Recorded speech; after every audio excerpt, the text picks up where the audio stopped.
Hello folks, welcome back to another Trailmakers video, and today I'm going to be demonstrating the current military operations unit for training pilot personnel.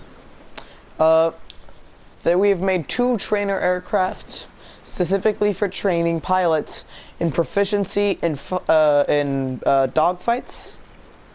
One of them teaching the basics of controls, just in case they're not up to that level yet, and one of them teaching the basics of controllability, energy conservation, and different types of ways to win a dogfight, all within 2 aircraft. That's what we're going to be getting into today. So I suppose let's get right into it.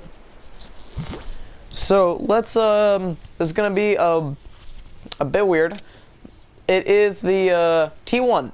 This is just for people to start getting into the Trailmakers controllability, just for controls.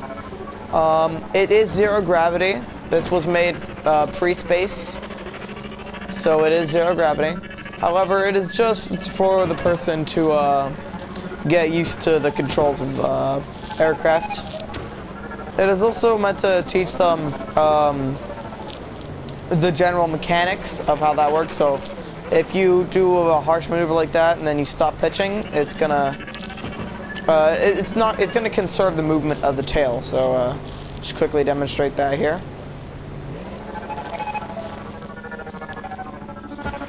Right, so it doesn't immediately stop. It's just conservation of energy, just like all the basics that like get embedded until when you're actually dogfighting and when you're actually flying a real aircraft.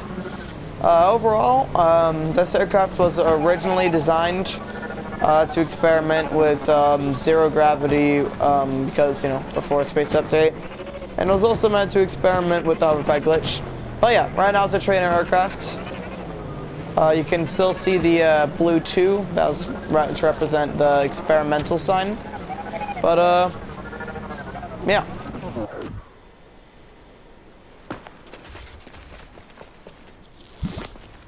So we got a lot more to unpack here with the T2. With the T2 here, we got we have the F1. The original aircraft designation was called the F1. And so I'll just give you a rundown of the specs for the aircraft. Let's disable the student mode right now. So it has a top speed of around 440 kilometers an hour. It has a thrust to weight ratio of 1 to 20. Fully loaded, and right now it's just loaded with guns. So right now I actually don't know thrust weight. It's pretty crazy though.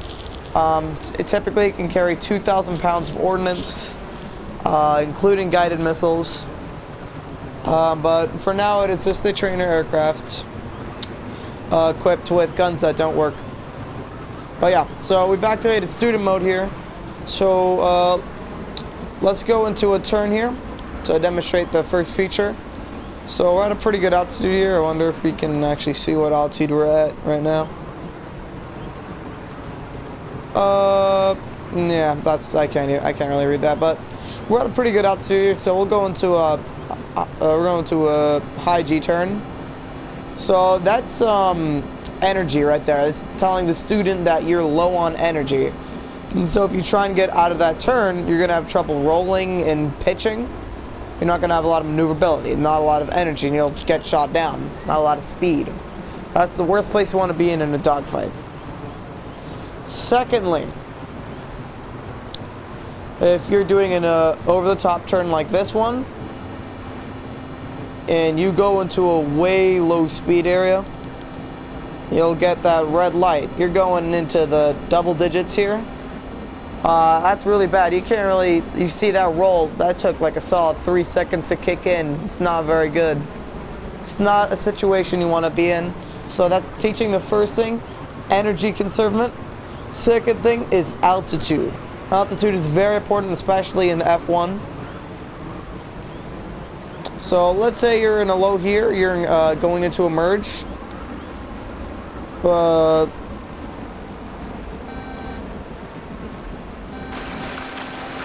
Right. So that noise right there is low speed, low altitude. That noise is screeching at you to get high and get fast.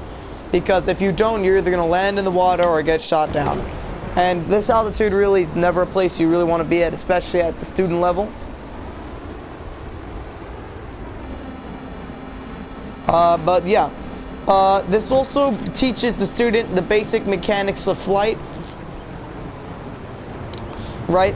Like your roll is not, it depends on your speed, angle of attack, and how speed varies with your turning mechanics. So yeah, let's get into some of those right now. So right now we'll go into a stall or near stall. We'll go it's pretty good. I think 180 maybe if we're able to reach 180. Right. So right there, my roll is not doing a lot here. Low energy. Just overall not a good place you want to be at. Let's get into some high speed areas. So let's go 400. That's good. A lot more action from that roll. A lot more action you're going to get from that pitch. Higher turning circle in exchange for more energy. And in my opinion, a good pilot will always balance those out. But this is all really intermediate. The training would really have to be dialogue based, but this will naturally embed some good ideas without too much instructor information going on. This modification of the F1 is also two-seater, as I demonstrated earlier. And also has the ability for first person, which it didn't have. Anyways, so we'll go ahead and disable student mode, or and whenever you're flying this aircraft, you also want to probably disable student mode for coming in for a landing. But yeah, we'll come in for a landing here, and I'll give you an update on any other training things we're probably going to do, and I'll also tell you about the training program that I'll start for above intermediate and then advanced, and some other things. Ooh, not the best landing here. Probably should have added landing gear. Let's try that again. Uh-oh. Eject. Anyways, so, right. Last thing, if the pilot chooses to, or the student chooses to, we'll probably go for more advanced super maneuverable training. That would be done in the X8. Let me just pull it out here. I've shown the X8 a couple times. It's one of the more advanced experimental aircraft. It's experimenting with a type of stability system, and on top of lowering the stability overall of the aircraft for higher maneuverability, we have some wing angle here, more thrust vectoring, and also if we right. If we look at the canards and the main tail section here, you'll notice to provide some extra stability, that canard goes up for quite a bit of time. Anyways, so the reason that it's done is because, especially in trollmakers when you're using these high power tail fins, when that tail comes back down, it's going to want to make the, I don't know if this applies in real life, but that it's going to make the nose section of your aircraft want to pitch down, right? And not good here, not good. And so that's why you have that canard action right there, just to cancel out that motion. That's also for rudder.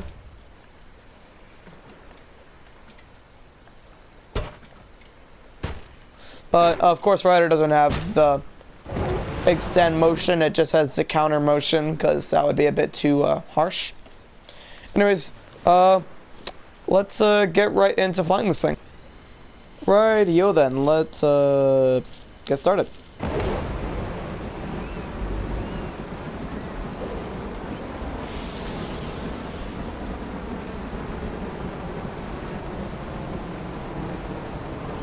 thing racing.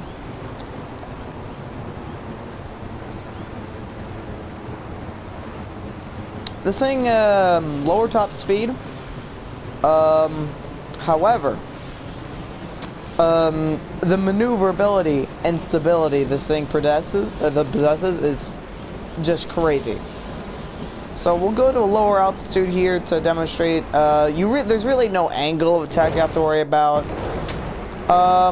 This thing does have an energy problem, but there's just so much like pitch action, thrust vectoring that the energy doesn't really matter. It creates its own energy in the turn. But there is still a slight problem with the roll, I would say. I'm basically just stalling out here. I'm still controlling the aircraft pretty fine.